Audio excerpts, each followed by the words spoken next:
வணக்கம் இந்தியா. இன்றொரு தகவல். இன்றைய தினம் நாம் சந்தைகள் இது ஒரு டெட் கேட் பவுன்ஸா இல்லை பாட்டம் ஃபார்ம்டா அப்படிங்கிறத பற்றி தான் பேச போகிறோம். மெயினாக நம்மளுடைய வார்த்தைகள் இருக்குது பார்த்தீங்களா, ஜென்ரலாகவே சொல்லுவோம் வெரி பவர்ஃபுல். அதே தாங்க மார்க்கெட்டுக்கும்.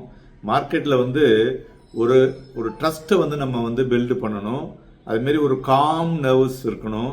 அதுமாரி ஒரு ஒரு ஆங்கர் எக்ஸ்பெக்டேஷன்ஸும் இருக்கணும்.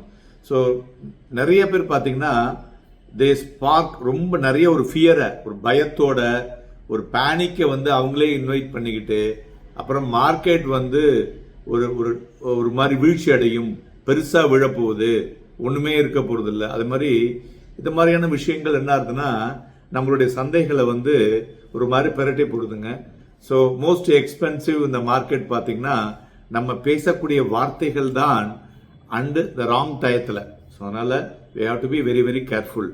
ஸோ குளோபலாக பார்த்தீங்கன்னா டொனால்ட் ட்ரம்ப் ஒவ்வொரு நாளைக்கும் த்ரெட்டன் பண்ணிட்டு இருக்காரு. இங்கே நான் அதை பண்ணுவேன், அங்கே இதை பண்ணுவேன், அங்கே அதுவாயிடும் இதுவாயிடும் அப்படின்னு சொல்லிட்டு. ஸோ ஜப்பான் பார்த்தீங்கன்னா 40 இயர் ஈல்டு சர்ஜரி ஒரு 4% ரெக்கார்டு ஹைங்க. அதனால் பாரோயிங் காஸ்ட்டு ஒவ்வொரு ஏரியாலையும் அது வேறு மாதிரியான ஒரு ரியாக்ஷன்ஸை மார்க்கெட்டில் ரியாக்ட் பண்ணுறதுன்னு சொல்லலாம். பட் இந்த டாவோஸ் இப்போ மீட்டிங்கில் பார்த்தீங்கன்னா ஒரு பெட்டர் இம்பேக்ட் எல்லா நாடுகளுக்குமே திரும்பறதுக்குண்டான வாய்ப்புகள் இருக்கிற மாதிரி தெரிஞ்சிட்டு இருக்கு. ஸோ அதனால இந்த வேர்ட்ஸ், சூத்தரிங் வேர்ட்ஸ் இருக்கு பார்த்தீங்களா, அந்த பிரசிடென்ட் டொனால்ட் ட்ரம்ப் ஒரு நல்ல வார்த்தைகளை பேசினாரு. மார்க்கெட்டில் நம்ம அதற்கு தகுந்தாற்போல் அதோட ரியாக்ஷன்ஸ் நம்மளால பார்க்க முடிஞ்சது. ஸோ ஏன்னா நம்ம இப்போ இந்த கமாடிட்டிஸ் ரியாக்ட் பண்ற டோனை பார்க்கும் பொழுது ஸ்டில் இந்த அந்த ஜியோ பொலிட்டிக்கல் டென்ஷன்கள் இருக்கக்கூடிய விஷயங்களாகட்டும் சரி, மேலும் இந்த ஒவ்வொரு வார்த்தைகளும் அதற்கு தகுந்தாற்போல் ரியாக்ட் ஆயிருக்குன்னு சொல்லலாம். ஓகே, இப்போ நம்ம எங்க நிற்கிறோம், என்ன பண்ணணும் இன்வெஸ்டர்ஸ் ரைட் நவ் அப்படின்னு பார்த்தீங்கன்னா, மார்க்கெட் இந்த 200 DMA பிலோ இன்னும் பிரேக் ஆகலை.